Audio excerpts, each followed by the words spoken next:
Howdy, and thanks for attending today. My colleague Ethel Mejia and I are going to be presenting on SciENcv Essentials and updates for the NSF and NIH Biosketches and support documentation, and a little bit more. So if we go on to the next slide, Ethel, we'll look at the agenda here. So this is the plan for the next hour. We'll discuss ORCID. This is a researcher ID and a researcher profiling system that's integrated into SciENcv and used widely, so it deserves some time. And then it can be used to help you populate the biosketches in SciENcv and the other supporting documentation. And I believe Ethel's going to do a little demo of ORCID, and then we'll discuss Scholars at TAMU. This is our local researcher profiling system, profile system, and this can also help you with populating the SciENcv as well with citations. We'll spend most of the time talking about SciENcv, and we'll do a demo of that as well. And with that, I am going to turn it over to Ethel, and she's going to talk about ORCID. Thanks, David. Howdy, folks. So many of you already have a lot of social and networking, professional networking apps. You have Facebook, you have X, you have Insta, LinkedIn, YouTube, and so on. So when someone goes on the internet and try to find you, they'll see kind of who you are and what your research is about. Today, we'll focus on ORCID for your author identity, Scholars at TAMU for institutional research and reputation, and of course, SciENcv for grant application requirements. So let's go ahead and dive right in. What's ORCID? It's a free-to-use platform that provides users such as yourself with a unique and persistent digital identifier that organizations such as A&M, funders, publishers can link to your publications, grants, and professional activities. So you're thinking, well, my name is really weird. Why do I need one? I thought mine was too, until I Googled myself. I was surprised how many people in the world actually shared my name. And the same will be for you as well. Now, imagine another person, not only with the same name, but also similar research topics. Then you think about all the ways that your name is added to a paper.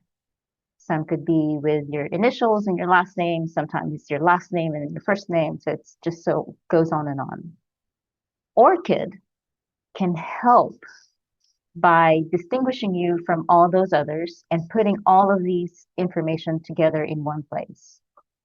It helps streamline grant and paper submissions. Some publishers and funders are now asking for your ORCID during the submission process. It stays with you throughout your career, so you only need one. You don't have to change ORCID IDs every time. And if you maintain your ORCID profile well, it has the benefit of increasing the visibility of your publications because you have the capacity to manage and ensure its completeness and accuracy. Also, it's free for you, so a lot of systems are able to integrate and reuse the information from your ORCID. So how do you get an ORCID ID? So all you gotta do is go to orcid.org, click that sign in register button at the right. And if you've already got an ORCID, you're familiar with this screen. If you haven't gotten an ORCID yet, click the register button. It will take you to a simple form, similar way that you sign up for anything else. But I already have an account, so I can click sign in through your institution because I've connected my A&M email. If it's not there yet, you simply type in Texas A&M here, and there it is. Click continue. So this is your NetID login. And ta-da, you're in. So your ORCID ID or your ORCID profile page will look similar to this. Well, a little bit better than this one because although I have worked for researchers, I don't do traditional research or publishing. Some of the things that you could see you can edit are your emails and domains. You can set them to private or public view. You see these little icons here, and see where I've set some things to private view.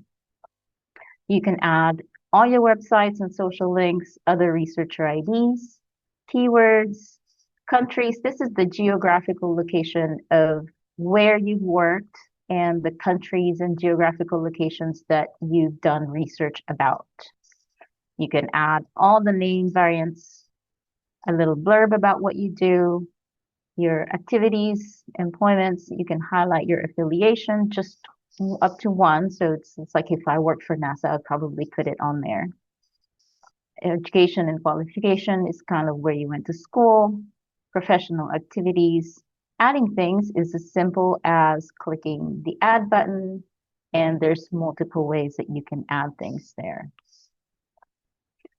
Funding that you've received. You can link directly to your dimensions. We won't go over that today, but if you need help doing that, we're happy to show you how. And of course, your publications. You can add up to 5 featured publications that will be moved to the top of your profile page. Some of the things that we tell people when you're moving organizations is to definitely update your contact information. Because, for example, your TAMU email, if you leave A&M, it will be unique to you up until maybe, I believe it's 2 years. And then after that, it gets released to be able to be used by someone else. So that then becomes a problem for you and for the other person. And then one of the other thing is to update your affiliation. Some of our colleges and some of our departments, the ranking agencies utilize ORCID. And so what we recommend is you have to make sure that your affiliation to A&M and to that department or college is made public, and also your publications is made public, because otherwise they won't be able to see it. So ORCID, this tracks your author identity. Like I said, again, it doesn't matter where you go. You don't need to create one every time. You just take it along with you. And because you can easily reuse ORCID information, particularly the publications information, it's easy to transfer this information. That way you don't have to re-enter it every time into SciENcv, which David will show you later, and also Scholars. And if you get stuck or have any questions using ORCID or Scholars at TAMU, please reach out. We're happy to help. And speaking of Scholars, Scholars at TAMU is an institutional profile system. It provides you with a more holistic identity and helps you manage your reputation within the A&M research community. Scholars is a searchable profile system that helps improve the discoverability of your scholarly work. We link out to papers directly as much as possible and enhance your scholarly identity, ensuring you have control over your profile. It also allows a visitor to search for new collaborators. In some departments, such as the College of Education, they've actually used our site to identify researchers for submitting proposals. We try to update as much information as we can for you so that it saves you time and effort by linking to other A&M systems and provide users the power to add as little or as much information as you want. Again, control over your own profile means you control your reputation. All we want to do is pretty much help as much as possible. So we also made the data reusable. You enter once and use many times. This includes linking and reusing the data for departmental websites, exporting publications lists to SciENcv. It also goes to Faculty 180 and other institutional reports. So how do you search for people in Scholars? We use what we call Boolean logic, so using the words or in capital letters and also in capital letters and using quotation marks. When searching for a word or phrase, it searches a person's entire profile and it'll give you a list of organizations and even key phrases that researchers have added to their profiles. You can even export these results. And because we're using linked data, you also are able to see someone's collaboration network. So besides these, there's other ways that you can export information from scholars, and we're happy to generate special reports upon request. There's some of us that don't do traditional citation metrics. We also have a subscription to Altmetrics. It provides you with a narrative of your societal impact. This includes news mentions, social media mentions, citations in policy and patent documents, and you can also save and export these. They've done a lot of updates recently, Altmetrics did, and so you can please go check it out, and we provide a link to it from your Scholars, the TAMU profile, and also you can get to it from the profile editor.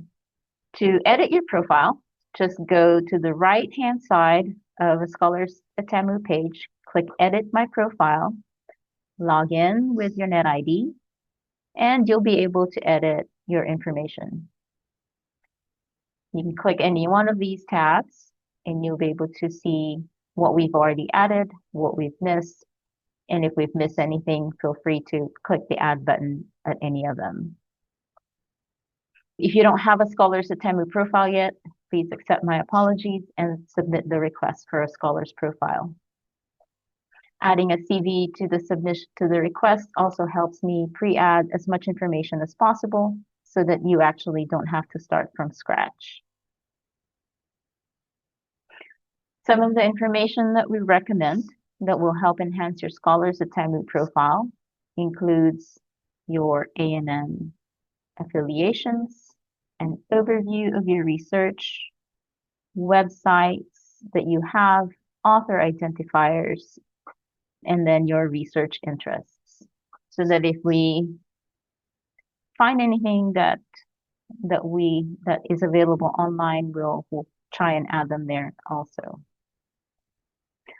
So also quite important is adding your publications, which is what SciENcv is interested in. We call this scholarly works. And we use several databases as resources, such as the Web of Science, Scopus, Dimensions, ORCID, of course, and Crossref. So if you find a publication that's maybe yours, we'll add it to your profile editor, and you can click either claim if it's yours and reject if it's not. And if we miss anything, you can click the Add Items button and simply give us either a URL, an identifier like a DOI or a PubMed ID, and we'll go ahead and find the rest of the information and add it for you. Now, there's some instances also where we've found quite a bit, and then there's some instances where we've missed quite a bit. If that's the case, please feel free to reach out, and we'll help you make this as least painless as possible, or least painful as possible. And then once you're happy with the output, you can export this publications list and import it to other systems. Speaking of other systems, one of them is the SciENcv. So first you select as many publications to view as you want from your profile editor. Select the items you want to export, or you can even select all if you want to select all of them. Once you've selected the ones you want, click the export.ris format button, and that will export a file that you can then go to SciENcv and import it. And then once you follow the instructions that they have there, voila, there it is. And so speaking of SciENcv, I'm going to go ahead and stop sharing my screen and hand you over to David. SciENcv. So that's an acronym for the Science Experts Network Curriculum Vitae. It's a researcher profiling system that helps researchers assemble the information and documentation needed for federally funded research.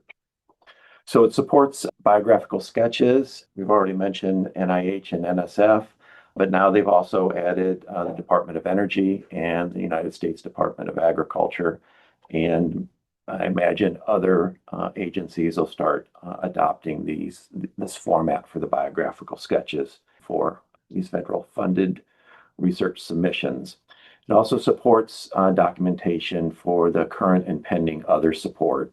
So the biographical sketch or biosketch is kind of like a mini resume or CV, if you will. And then the current and pending other support is used to assess what resources you have access to and commitments you've already made through current and future funding, pending funding. It's been mandated for NSF since October of 2023, and it was supposed to go online with NIH at about that time, and then they've kind of delayed it. But now, as of January 2026, it is mandated for DOE, NIH, and USDA.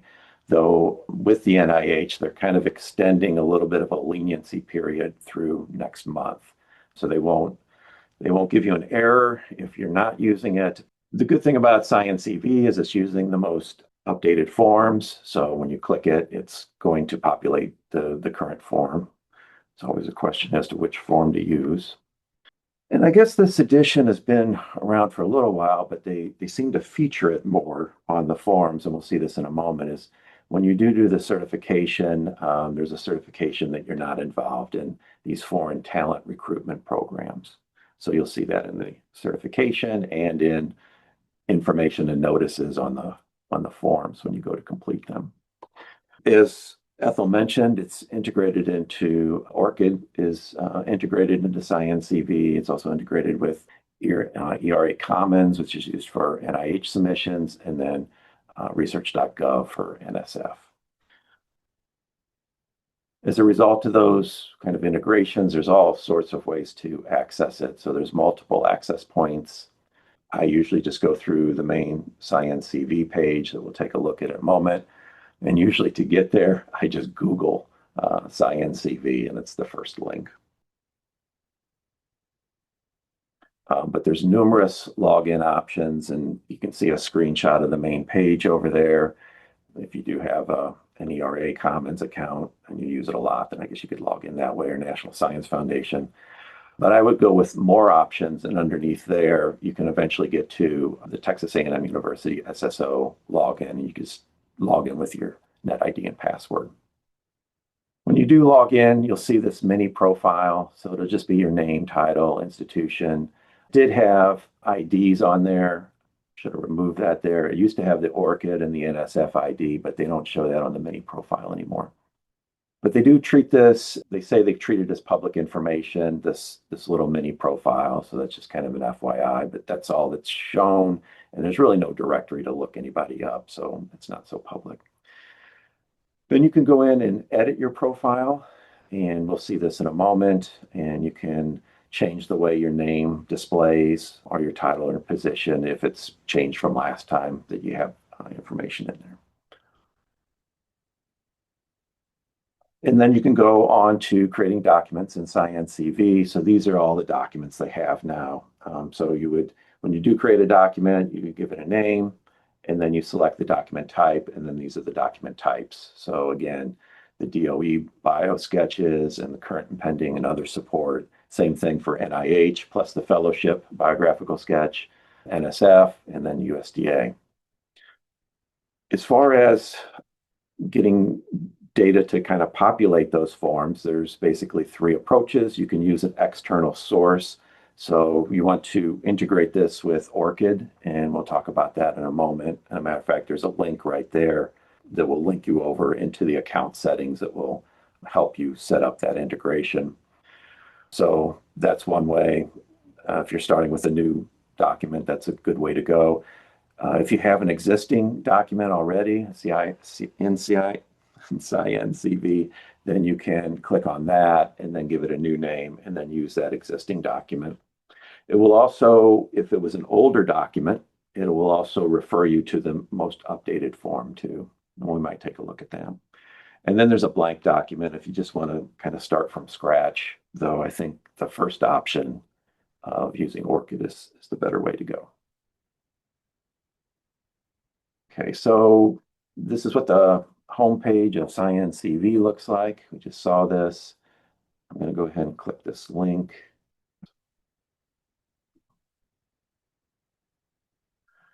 So that link would have taken me here, but if you just Google SciENcv, it takes you there. Sometimes there's a getting started. So here we are at that URL. Okay, to log in, either I said more options, or you can go to log in up here, and then there's more options. It's the same thing, but there's all sorts of different logins you could use. And then here you can find your institution since it's integrated with the Texas A&M SSO. And then here's Texas A&M University.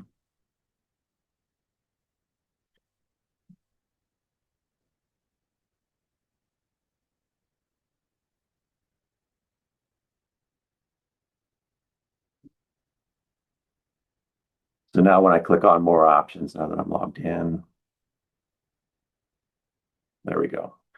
Okay, so here's that mini profile I mentioned. You can come in here and edit it. For example, if the default was David Hubbard, if I wanted a middle initial, you could do it there, but you could also have it displayed, name it displayed as. And then if you wanted to, it says RSI librarian, let's just go with librarian. And if you needed to edit something. Oh yeah, it did. Okay. There we go. Okay, so that's changed. Okay, so I'll talk about the ORCID integration. So under here, under account, under this button here, there's account settings. And this is where you can integrate SciENcv with other systems. So I've already have ORCID here. I believe this is researcher.gov, but that's from a long time ago. And then it's also linked to Texas A&M University.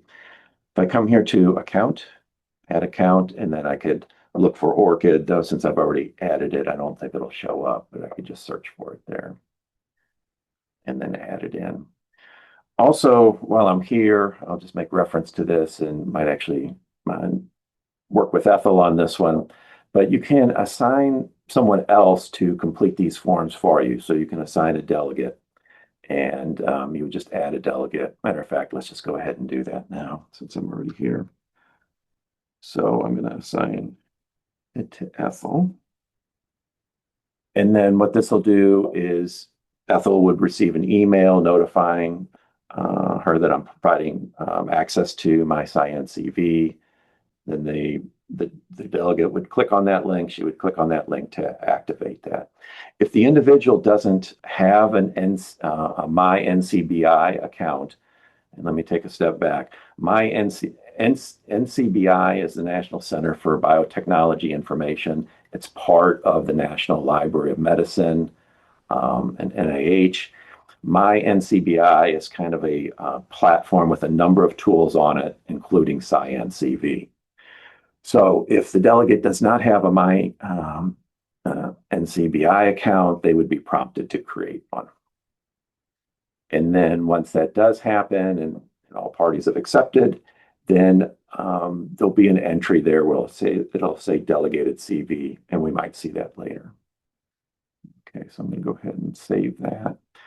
And so now it's waiting for Ethel to confirm that. And there are two parts. There's My NCV. Let's go back to that. Let me delete that. Ethel, I'm going to send you another one. I guess it'll give both access to both. We'll see what happens. So SciENcv, and then my bib is part of, it's my bibliography. It's part of that My NCBI. It's another way of getting journal articles and other research into SciENcv too, in addition to ORCID. If that goes to Ethel, we'll check in on that a little bit later. So to get back to, well, since I'm here again, let me go ahead and show you what My NCBI looks like. There's a button over here, also under So this is that my NCBI platform and has other tools on it. My bibliography is another way to manage scholarly works that you'd want to add to your Biosketch. Okay, and then SciENcv on ethals, it'll have another area down here. It'll be offset a little bit. It'll say delegated CV, and then it would list my name on ethals, my NCBI. Okay, so hopefully that was not as confusing as it just sounded there. Okay, so I'm going to go back to SciENcv. Okay, so here we are. So we're ready to create a new document. Let's start with NSF. So click New Document here. Give it a name. So this is going to be NSF 2026. I'm going to call this Test 2. And then which document type of those that I showed you earlier. This is going to be an NSF biographical sketch. I'm going to use an external source. So the two options here are ORCID, and then I don't have any RA Commons, so I'm going to go with ORCID. We talked a lot about ORCID. You could use an existing document. Let me just click on there, and then these are documents that I've played around with in the past, so I could select one of those and then kind of reuse parts of those. Or you can start with a completely blank document, which there could be circumstances where you might do that, but nothing really comes to mind unless things are just not importing correctly. So I'm going to go with external source, ORCID, create. Okay, so here we are. So this is the main part of the NSF biographical sketch. A couple of years ago, they used to have another part called synergistic activities, and we'll talk a little bit about that later, but they've removed that. And that's now, you basically create a single one-page document with up to 5 synergistic activities listed on it. We'll talk about that a little bit later. Okay, so here's the biographical sketch. You could read more. This is where they're really talking about the talent recruitment programs, certification. Biographical sketch instructions. So if you want more details, you can click on here. And then this takes you to the NSF Proposal and Award Policies and Procedures Guide, or PAPPG. And then they provide you with additional instructions here about the identifying information, organization, location, different types of appointment types, academic, professional, or institutional, the products that you're going to list that are related to the proposal, as well as 5 others that are significant products, whether they're related or not, but kind of demonstrates your ability to carry out the project. Okay, so you can get to the instructions there. Okay, so this information should have carried over from the previous page, but recently I haven't seen that be the case. So I see I'm getting a little warning that there are some fields that really didn't port over from that mini profile. And maybe this is intentional on their part, that they want to make sure people kind of verify their position title and other information. So it could be intentional on their part. I'm not sure. So I'm going to go into edit. And then this time I'm going to call myself an RSI librarian, a research and scholarly initiatives librarian, primary institution, Texas A&M University. I'm here in College Station, country, United States, we're in Texas. And then start year, we're going to go with 2022. And we can see that the ORCID is integrated. If it wasn't, it would ask you, it provide you an opportunity to link your ORCID here. Okay, so we'll save that. And so now that's fixed up and I don't have an error message there. So then it comes down to the professional preparation. So this is mainly education and training. And this was ported over from ORCID. So, if there was something I wanted to add, I could add it here, but it usually adds it on top. So if I would click this and then add something else, it would add it to the top. And I think they want these in reverse chronological order. So that wouldn't be good. So one way I could do that is I can make an edit in ORCID. Jump over to my ORCID here. So Ethel talked about ORCID. I'm going to look myself up here. Okay, here I am here. And then down here is education and qualification. So if I really wanted to put something, I don't know, underneath the bachelor's degree or after this master's degree, I could sign in here and then make the edit here. And then I'd have to kind of create a new form. So any edits you do here, once you start creating this form or filling in this form, they're not going to update here. You'd have to create a new form and then it would bring in the updated information. If I wanted to edit something here, I could edit and change something here. Maybe the date isn't quite right or something. So, oh, now it wants a start date. I'm just going to cancel that. So the newer editions, they want to start and end date, but then that's the end date that populates there. And then appointment positions, we'll notice something a little odd has happened here. Well, let me point out this. So they talk about the academic, professional, and institutional appointments. So kind of the traditional academic, thinking professional researcher, faculty researcher, professional researcher. But they also have the professional. So these could be other appointments outside of your primary appointment. And there's information in the PAPPG about that and institutional appointments. But what we see here is it did ported over these four from ORCID. But now, since I've updated this information here with this RSI librarian, we see that now I've kind of got duplicate entries. If I delete this one, then it's going to delete that information up there. So I don't want to do that. So I'm going to delete this one that was ported over from ORCID. So I'm going to delete that. And then I can make whatever additional edits I need. This one says Texas rather than TX. Let's see if we can change that. Okay. And then you can make whatever other edits you might need there. Okay, then we come down to products. So these are research, usually research products or other products. Matter of fact, here's a list of acceptable products. So we oftentimes think in terms of publications and presentations, but there could be others as well.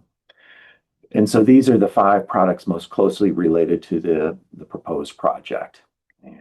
And then further down, you can have additional, down here, other significant products, whether are not related to the proposed project, but these would be things that would maybe indicate that you're qualified to undertake this research. Okay, so this is where ORCID and scholars at TAMU could come in handy. So select related products, and you can select on NSF, you can select up to 5 for both of these categories. Okay, I'll leave it at that for now. Come back to that idea. Okay, so what we're seeing here, this is my bibliography. So that's coming out of my bibliography on my NCBI, but over here is ORCID. It's showing 20 publications. If you do make an edit in ORCID, at this point, you could update this publication list. And so this is these citations and getting them to show up properly. This is what I get a lot of questions about. So if you have questions, feel free to contact us about this.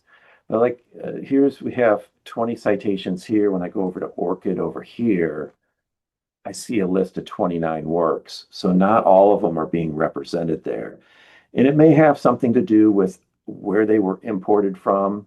There are known issues, ORCID and SciENcv, not kind of communicating perfectly with some of this metadata associated with these articles.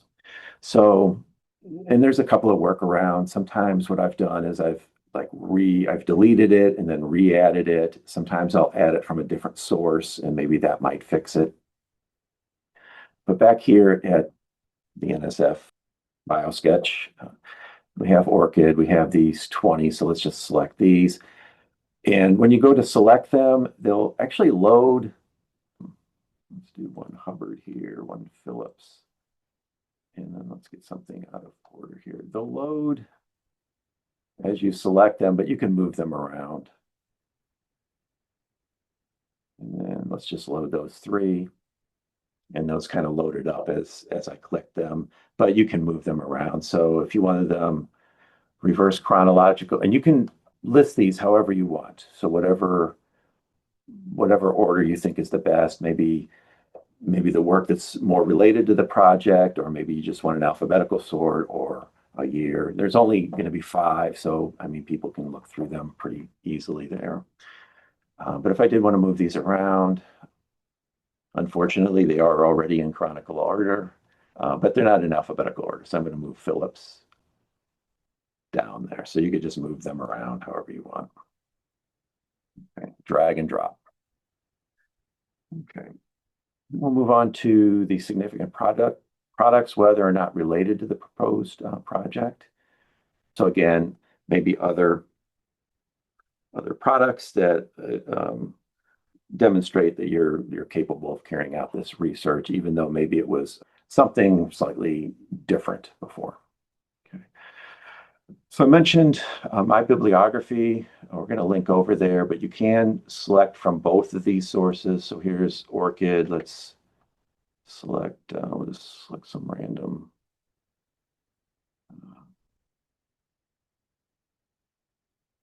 Doesn't really matter. Let's go with this one from Stevens. And then I can go over to my bibliography. And before I select something there, let me show you what that looks like. So if I go click on Manage My Bibliography, it takes me to my bibliography, which lives on my NCBI. So let me click on that. Okay, so you might remember this page here, a number of tools for NCBI, including SciENcv. But here's my bibliography. And so this is another place where you could load publications in if it's not rendering the way you want it in ORCID, or it's not showing up. So manage my bibliography, and we go back to that page that we just looked at. And again, here, there's about 31 listed, but when we go back over to SciENcv, you won't see that many. But you can add in from a file. So Ethel mentioned this from scholars at TAMU. You could download the publications from there as a RSI file and then upload it here. And that's a way to populate this my bibliography here. You can enter them manually if you wanted to. And then for those in medical, life sciences, related areas, you could search PubMed, which is a database, and locate it there and add it. And then you can manage these citations, whether you could set it to public or to private. If it's public, then you'll be provided with a link. Let's go back to so like this link, I believe I have mine set to public, so I could share this link. Yeah, it says public. I could share this link and it would link back to that bibliography. Okay, so let's go back to this NSF Biosketch. We're again adding these significant products here. And so I selected one from ORCID, and then I could select some from my bibliography, and then continue. And again, I could add up to 5 for both of those. And these are drag and drop too. Okay. And then comes the certification. So this is, again, you're certifying that this is correct information. And you can view a draft of this. So it'll create a PDF. And you can take a look at it, see if it looks, everything's kind of rendered the way you wanted it to. And then if not, then you can go back here and edit things. When you are ready to certify, you can click download PDF. And then there's the certification, and then I'm going to certify it. And I'll get the certified version.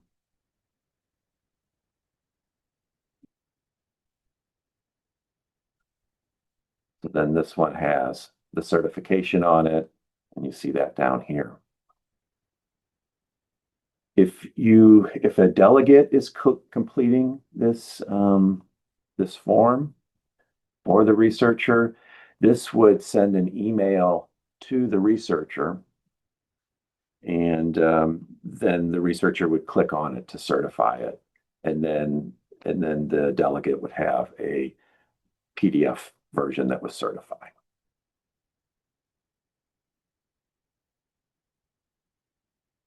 I'm going to circle back around to the synergistic activities, which again is that one page, up to 5 major, synergistic activities that again, usually the way that's described, I think, is kind of the broader impacts of your work and kind of demonstrating, again, your ability to do it. I understand it. I have a few examples of that a little bit later on, but we'll circle back around for that. I'm going to go back to SciENcv, and I'm going to do the new document here. If I was to do an NSF, see current and pending support.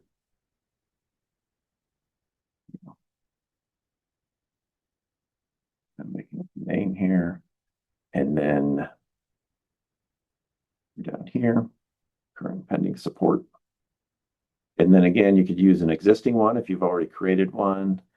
This XML file, I don't know if this is really available anymore, but in the older system, you could have downloaded an XML file from a previous existing one and then upload it, or you can maintain that separate file, or you can start with a blank document. If we start with a blank document, I'm just going to show you this blank document real quickly, and then we're going to go to one that I've already populated. Again, this is mainly to kind of assess your capacity to do the work, that you're not overcommitted with other funding that you've received, and conflicts of commitments is the way they describe it. And you can go into the PA, PPG and get more details about that. Okay.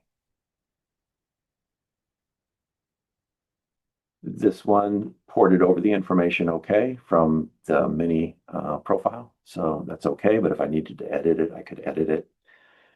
Then this is where you would put your current and pending funding and projects. And then down here is in-kind contributions. So these would be contributions that maybe various entities are providing you, maybe like lab services for free, or some other resources that leave it at that. And then there's a certification. So then if we come back to my NCV, I'm going to do this a little bit different. I'm just going to go ahead. If I used an existing document, I would rename it, but that's the one I just created. So this one was actually an older version. And then when I did click on the first time, I believe it linked me over to a new form. Well, we'll see it with NIH. When I do the NIH, we'll see it. But it'll link you over to the newer form. Okay, back to current and pending support. I think I'm going to go with this one here. Okay, again, these are the different sections. Oh, if you click here, you can see the instructions over at PA, PPG. You could edit that. Okay, so then you can add in projects. So this is something I've just made up, but you could add these in. As far as I know, you do these manually. If it's current, you give it a name, source type. We'll see how we name that in a moment. Where it's being performed, anticipated amount, start, end dates, how many in-person or partial months, so what year, and then you could add in additional years.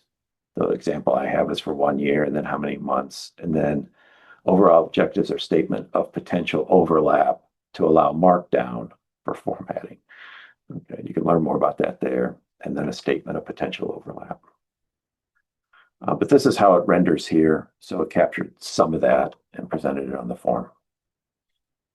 And then you could edit it if it didn't load quite right or the way you wanted it. And then in kind, the example I provided here was some, I guess, free lab services. We could add in-kind contribution. Again, if it's under 5,000, it doesn't appear that you need to report that. Same types of questions here. Cancel. And then certification. And again, you could view the draft and edit as needed, and then download the certified version. It used to be, so there's no page limits. This current and pending support for NSF or NIH now. I think they used to at some point in the past, but I'm not seeing any page limits. And the same thing could be said about the NSF Biosketch. There's no page limits.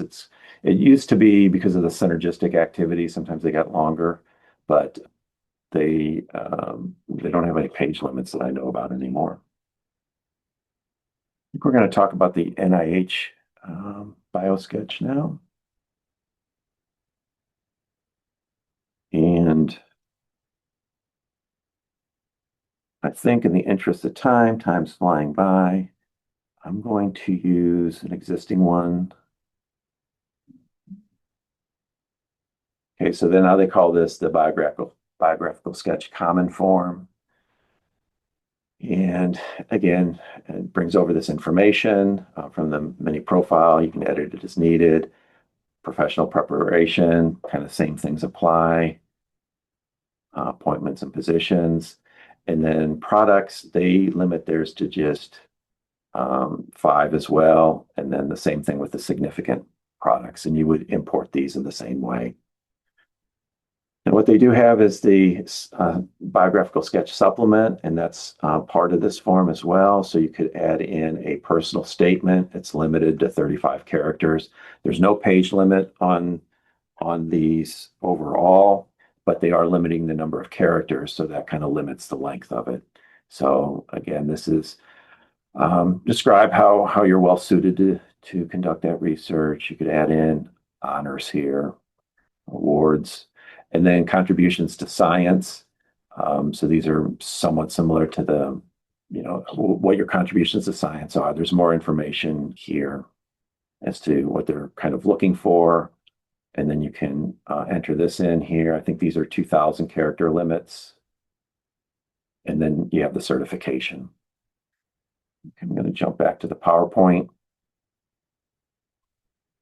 And I will say that the DOE and the USDA, they look very similar to the NSF Biosketches, though they don't have any limits on the number of products that you can list there. And I guess there could be I say there's no page limits, but the notice of funding opportunity could list, they may want the Biosketch or the current and pending, certain page lengths. But as far as overall, no. Okay. Back to the PowerPoint. I'll just talk real quickly about the synergistic activities. So I wish I had some better examples for you on this. This was part of the Biosketch, but it was removed a couple of years ago. So again, it's provide one page with up to 5 distinct examples that demonstrate your broader impact of the individual's professional scholarly activities. So it could be other like service-related activities that's going to focus in on the integration and transfer of knowledge as well as its creation. Again, there's a link to the PPG. These are some documents one's from Columbia and Purdue that give you some tips on writing these up. Let me just click on one real quick. So they provide some tips on what these might look like. Again, you're limited to 1 page.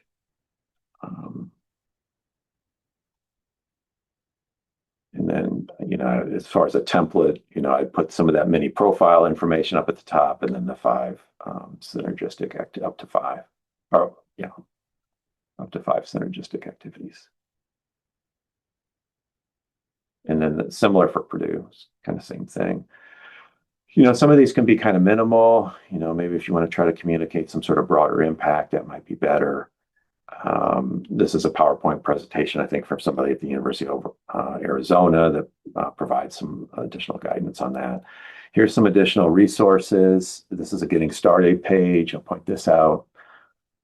If you just Google SciEncv getting started, you can get to this page too. There are some additional videos there. The help guide goes to the manual, which is not so helpful. And then this one website goes to SciEncv. There's a number of help FAQs for NIH and NSF. There's some contact information on this page for SciEncv. I'll go ahead and point that out. But if you have questions, you can contact SRS, especially with regards to ORCID, getting citations to work in SciEncv, feel free to contact the university libraries. And then here's that email for the SciEncv folks if you have some questions. And sometimes when I can't answer a question, that's what I do. I email them. And with that, thank you all.